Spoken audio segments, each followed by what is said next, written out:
নমস্কার, আমি প্রীতি। আমার উৎসব প্রীতি চ্যানেলের নতুন একটি পর্বে সকলকে জানাই অনেক অনেক স্বাগত এবং অনেক অনেক ভালোবাসা। তার সাথে সাথে জানাই শুভ সন্ধ্যা। তো এখন সন্ধ্যায় 6টা 10 মতো বাজে, এখন থেকেই আমার ব্লগটা স্টার্ট করছি। তো আশা করি তোমরা খুব ভালো আছো আর আমরাও বেশ ভালো আছি। তো এখন তোমাদের দাদাভাই জাস্ট বাড়িতে আসলো। আর আজকে রাতের প্রোগ্রামে থাকছে কচুরি আর আলুর দম, ছেলের পছন্দ মতো আর কি।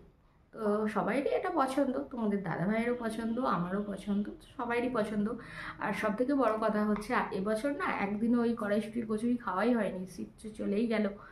তো ছেলের পরীক্ষা ছিল, এবার একলা হাতে না আমি পেরে উঠি না সমস্ত কিছু সব কিছু অ্যারেঞ্জ করে, বিশেষত এই পুরটা ভরা একটা ধৈর্যের কাজ, ওই অতটা ধৈর্য নিয়ে আমার আর সারাদিন কাজকর্মের পর আর ভালো লাগে না। তো সেই কারণে ছেলেকে বলেছিলাম যে বাবু তোর পরীক্ষা মিটে গেলে তাহলে একদিন ওই কড়াইশুঁটির কচুরি করে তোকে খাওয়াবো। ও বলেছিল মা ঠিক আছে, তাহলে আমিও হেল্প করবো। আর ও না আমার কাজে একটু হেল্প করে, করে না একদমই বলবো না, তোমাদের দাদাভাইও যেমন হেল্প করে আমার ছেলেও করে। তো সবাই না করলে হয়ে ওঠে না একলা হাতে সব কিছু করা, মানে ওদের যেটুকুনি ক্ষমতা। তো ওদেরকে যদি বলি বাসন মাজতে সেটা তো সম্ভব নয়, কিন্তু যেটুকুনি করার মতো আর কি। তো তোমাদের দাদাভাইও হেল্প করে আর আমার ছেলেও করে। তো বলেছে যে মা, ও এখন বাড়িতে নেই, ওর একটু কাজে বেরিয়েছে, মা তুমি সমস্ত কিছু রেডি করো, তো আমি এসে তোমাকে একটু হেল্প করে দেবো। তো ওই পুট্টু ভরা এইগুলো সমস্ত কিছু ও করে দেবে আর কি। তো আমি ময়দা টয়দাগুলো মেখে দেবো, তারপরে পুরটা বানিয়ে দেবো, তরকারি সবই করবো আমি। তো শুধু ওই পুরটা ভরে দেয়, আর এই পুরটা ভরাই না একটা ধৈর্যের কাজ, আমার না ওইটা অতটা পেরে উঠি না।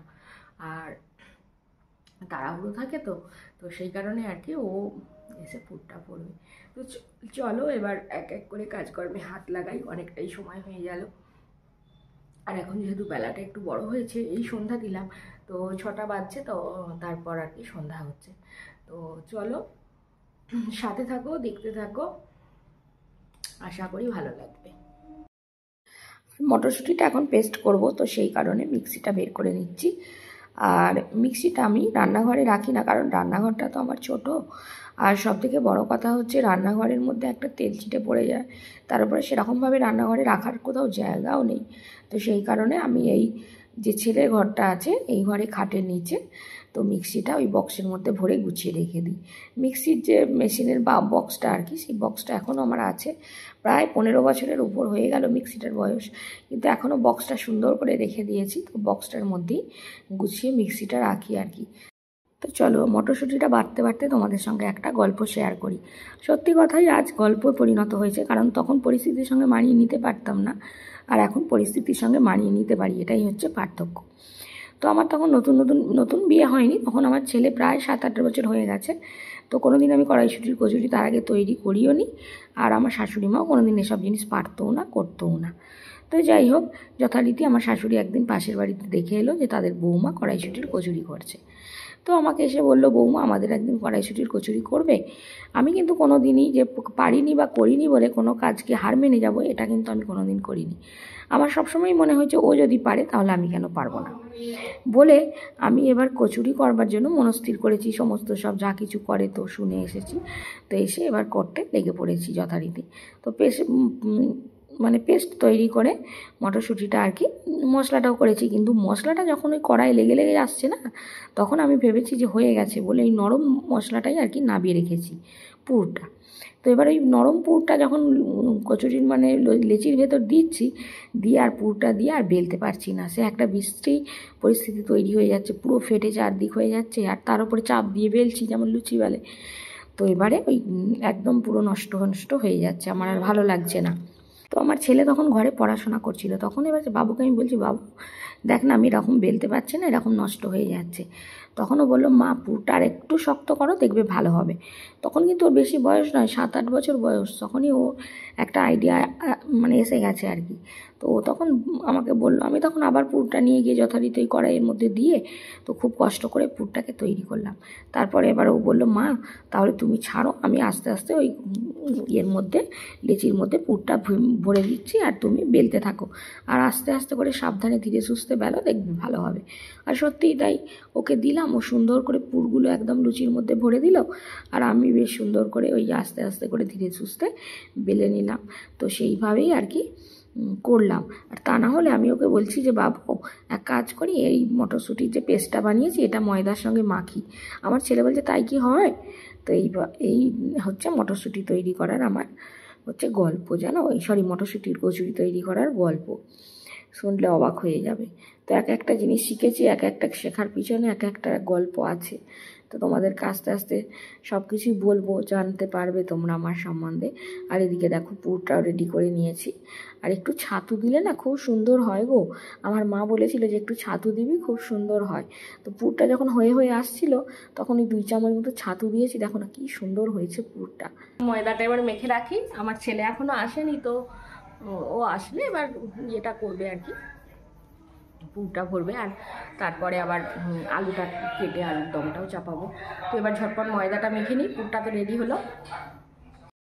তো ময়দা তো মাখতে বসে পড়লাম। আর এদিকে তোমাদের দাদাভাই শুধুমাত্র বলে চলেছে যে শুধু ময়দা দিও না, শরীর খারাপ করবে, ময়দার সঙ্গে 2টো আটা পাইল দাও। কিন্তু আটা কি কচুরিতে দিলে ভালো লাগবে বলো? সে পরোটার মতো কীরকম একটা গন্ধ বেরোবে না আটা আটা। তো সেই কারণে এবার ছেলে বলে গেছে যে মা শুধু ময়দার করবে কচুরি। সেই কারণে তোমাদের দাদাভাইকে বললাম দাঁড়াও, আমি প্রত্যেক বছরই তো প্রায় করে খাওয়াই, তো সে বছর সেই একই জিনিস করব, তোমার টেনশানের কিছু নেই, দেখবে খুব ভালোই লাগবে খেতে। তো এদিকে যথারীতি আটাটা মেখে নিলাম, একটু তেল লাগিয়ে রেখে দিচ্ছি আর কি ময়দাটাতে, কারণ তেল লাগিয়ে রাখলে বেশ গাটা বেশ ভালো থাকে, গাটা ফেটে ফেটে যায় না। আর এবার আলুর দমটাও করতে হবে। আলুর দমটা এবার আস্তে আস্তে করে করতে থাকবো, ওইটা চাপা দিয়ে রেখে দিই।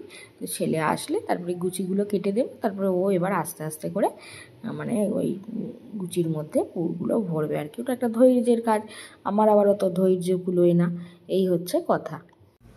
আর এই তো আমার হেল্পিং হ্যান্ড চলে এসেছে, এখন পুর ভরছে কচুরি। তো আমি ওদিকে আলুর দমটা করছি। এই তো আলুর দমের মশলাটা কষাচ্ছি আর কি।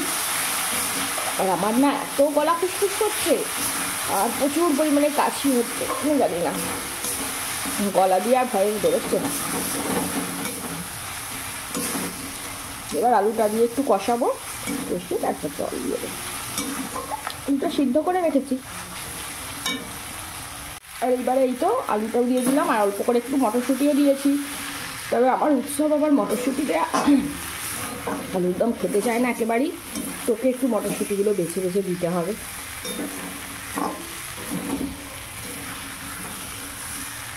একটু জল দিয়ে দিই, কষানো প্রায় হয়েই এসেছে।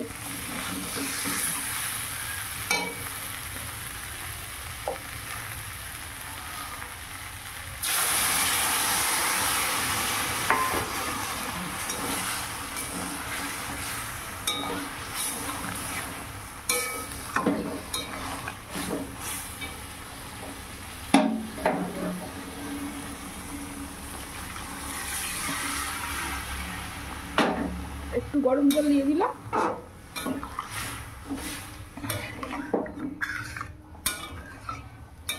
আর আজকে না সকালে তোমাদের দাদাভাই বাজারে গিয়েছিল, ওকে বলেছিলাম যে ধনে পাতার একটু টমেটো নিয়ে এসো, একেবারে ভুলে গেছে। তো চলো এবার একটু ফুটে যাক, নুন মিষ্টিটা দেখে নেবো, দেখে নিয়ে নামিয়ে নেব। আর এইদিকে দেখো আলুর দমটা রেডি হয়ে গেল।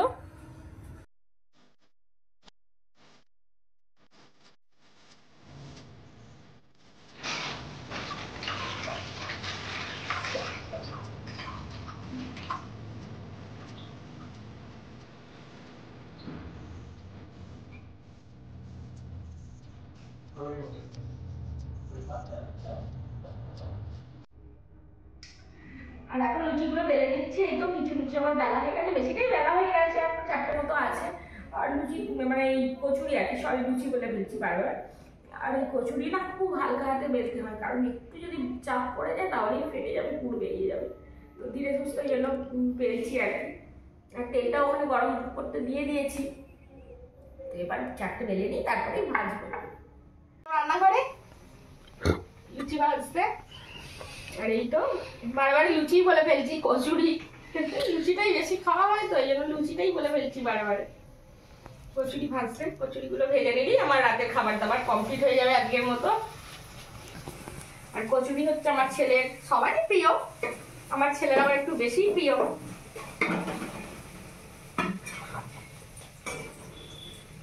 আর তেলটা না খুব বেশি দিইনি, কারণ হচ্ছে পোড়া তেল তো বেশি খাওয়া ঠিক নয়, তো সেই কারণে অল্প করেই তেলটা দিয়েছি আর কি। টেবিলে সমস্ত খাবার দাবার এনে দিয়েছি, এবার সার্ভ করবার দায়িত্ব হচ্ছে তোমাদের দাদাভাইয়ের। আর ছেলেকে দেখো আগেই খেতে দিয়ে দিয়েছে, আর এবার ও নিচ্ছে আর আমাকে দিচ্ছে আর কি। তো চলো এবার খাওয়া দাওয়াটা করে নিই। আর খাওয়া দাওয়ার পর তো এবার নিজের যার একটু হয়তো ভিডিও এডিটের কাজ করব আমি। তোমাদের দাদাভাই শুয়ে পড়বে, কারণ ও ভোরবেলা উঠে হাঁটতে যায়। তো চলো আজকে তাহলে পর্বটার বেশি বড় করছি না, এখানেই শেষ করছি। তো তোমরা সবাই খুব ভালো থেকো, সুস্থ থেকো, সাবধানে থেকো। আর হ্যাঁ, অবশ্যই আমাকে মনে রেখো, আমার ভিডিওর সাথে থেকো। আজকের মতো আসছি, নমস্কার। আর একটা লুচি বেশি হয়েছে, সেটা নিয়ে একটু সমস্যায় পড়ে গেছে তোমাদের দাদাভাই, দেখো শেষ পর্যন্ত নিজের পাতেই নিল।